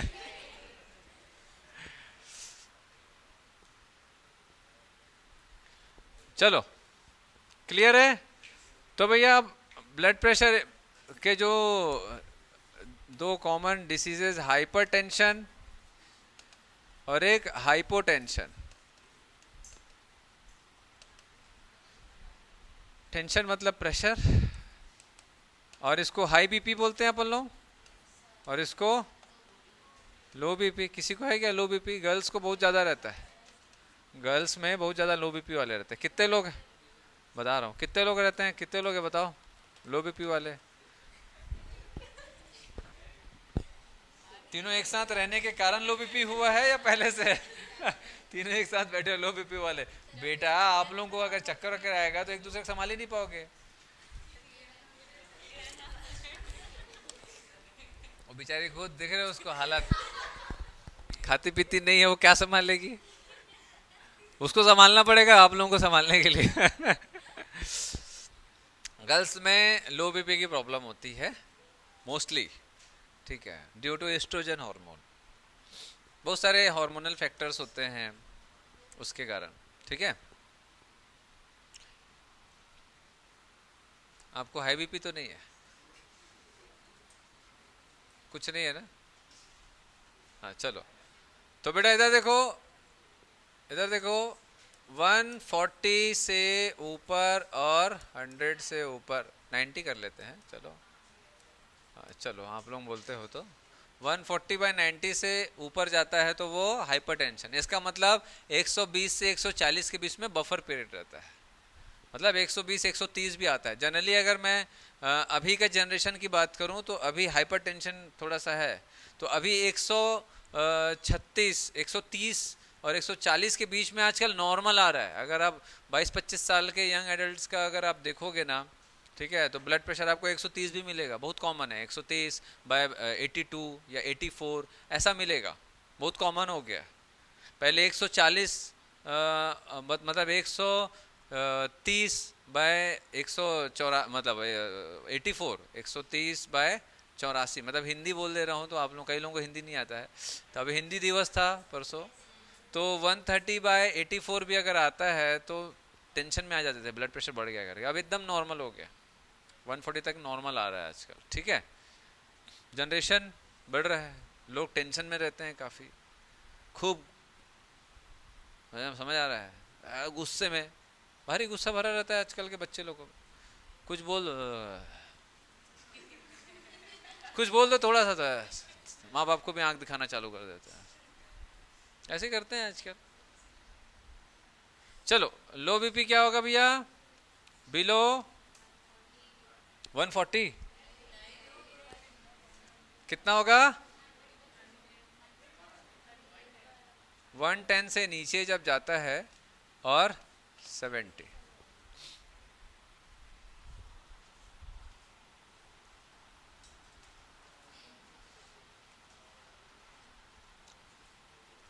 चलो हो गया।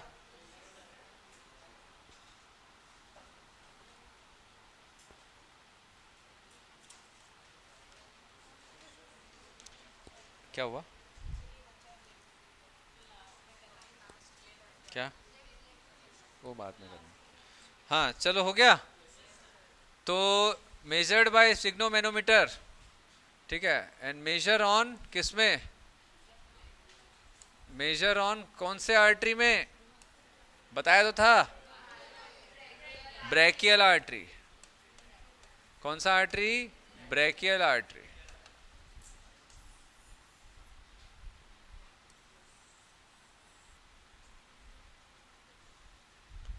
तो एक दो पॉइंट लिख लो, मैं बैठ के लिखा रहा हूँ। Blood pressure is affected by, किसे किसे ब्लड प्रेशर अफेक्ट होता है, कम या ज्यादा? Blood pressure is affected by, blood pressure is affected by exercise, emotion and excitement, body posture,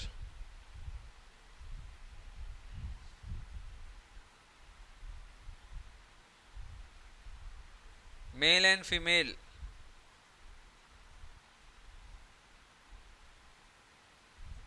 ठीक है, फीमेल में थोड़ा ब्लड प्रेशर कम रहता है कंपैरेटिवली मेल के मुकाबले। ओबेसिटी, ओबेसिटी, एज, एक्सरसाइज करने से ब्लड प्रेशर बढ़ेगा कम होगा? बढ़ेगा। इमोशन और एक्साइटमेंट बढ़ेगा, उसके साथ में ब्लड प्रेशर बढ़ेगा। बॉडी पोस्चर जो होता है, लेटने पे ब्लड प्रेशर थोड़ा सा अलग होता है, बैठने पे अलग होता है, समझ आ रहा है? फीमेल में कंपैरेटिवली लो ब्लड प्रेशर होता है देन मेल। ओबेसिटी, जितना ज़्यादा ओबेसिटी होगा ब्लड प्रेशर बढ़ता है। क्यों सर? वो क्या है ना, फैट ज़्यादा बढ़ने से ब्लड वेसल को दबा देते हैं ऐसा, तो ब्लड वेसल ऐसा दबेगा, है ना? ब्लड प्रेशर ऐसा, मतलब ब्लड वेसल ऐसा दबेगा, दबेगा तो सरफेस एरिया कम हो जाएगा, तो ब्लड प्रेशर बढ़ जाएगा। ओबेसिटी ज़्यादा होने से जो आर्टरीज वगैरह हैं उसमें कोलेस्ट्रॉल का डिपोजिशन होगा, जिसके कारण सरफेस एरिया कम हो जाएगा, है ना भाई? जैसे ये ब्लड वेसल है, तो यहाँ पर अगर ऐसा बहुत ज़्यादा डिपोजिशन होगा फैट का, तो इसका surface area, total surface area कम हो गया ना, ठीक है, तो कार्डियक प्रॉब्लम भी आती है इसलिए, ठीक है।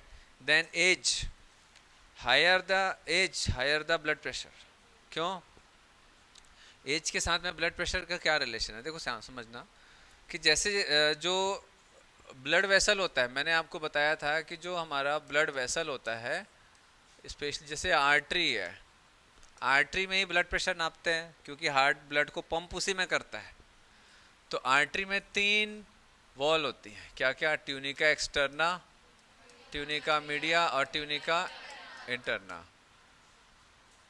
तो एक्सटर्ना जो होता है, जो सबसे बाहर, वो हाईली फ्लेक्सिबल होता है, इलास्टिक होता है ना? नेक्स्ट क्लास में मैं लिखवा दूंगा, ये थोड़ा सा इलास्टिक होता है, ठीक है? ये इलास्टिक होता है, नेक्स्ट क्लास में इसको डिटेल में बता दूंगा। तो इलास्टिक होगा तो भाई सीधी सी बात है कि ब्लड अगर पंप हो रहा है, इधर ध्यान देना, ब्लड अगर पंप हो रहा है तो इसको फैलना भी चाहिए। नहीं फैलेगा, इलास्टिक नहीं होगा तो प्रेशर बढ़ जाएगा।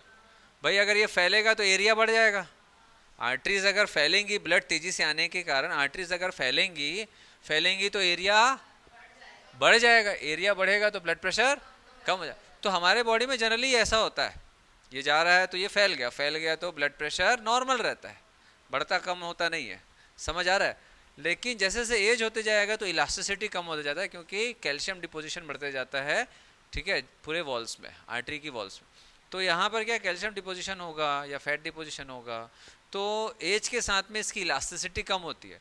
तो जैसे ब्लड जाएगा तो ये फैल नहीं पाएगा, तो प्रेशर बढ़ना चालू हो जाता है। इसीलिए समझ आ रहा है? इसीलिए योगा वगैरह, एक्सरसाइज वगैरह एज के साथ में करते रहना चाहिए। उससे क्या होती है, इलास्टिसिटी मेंटेन रहती है। अब अचानक से एज होते गया, exercise, cardio exercise, heart beat तेज़ी से बढ़ नहीं रहा है, जिसके कारण तेज़ी से इसको फैला नहीं रहा है, तो इसकी इलास्टिसिटी कम हो जाती है फिर। समझ आ रहा है? इसलिए ब्लड प्रेशर की प्रॉब्लम आती है फिर। तो कई लोगों को देखना, जो एथलीट्स वगैरह होते हैं, जो रेगुलर रनिंग, एक्सरसाइज, जॉगिंग करते हैं, ब्लड प्रेशर वगैरह की, डायबिटीज़ की प्रॉब्लम बहुत कम होती है लोगों में। 80 साल के हो जाते हैं, ब्लड प्रेशर कुछ नहीं होता है, ना थायराइड होता है ना डायबिटीज़ होता है। मेहनत करते हैं, काम करते हैं, रूटीन सेट करते हैं, खाना पीना सोना। समझ आ रहा है? ये सारा चीज़ होता है। तो कुछ पाने के लिए अपने को कुछ मेहनत भी करना पड़ता है वैसे ही। चलो ठीक है, क्लियर है? तो बाकी अपन नेक्स्ट क्लास में डिस्कस करेंगे। नेक्स्ट क्लास में ये ख़त्म हो जाएगा, कुछ बचा नहीं है इसमें। ईसीजी है ना, और ईसीजी है, डिसऑर्डर्स है और लिम्फ है, फिर कुछ और चालू करेंगे। चलो, थैंक यू वेरी मच।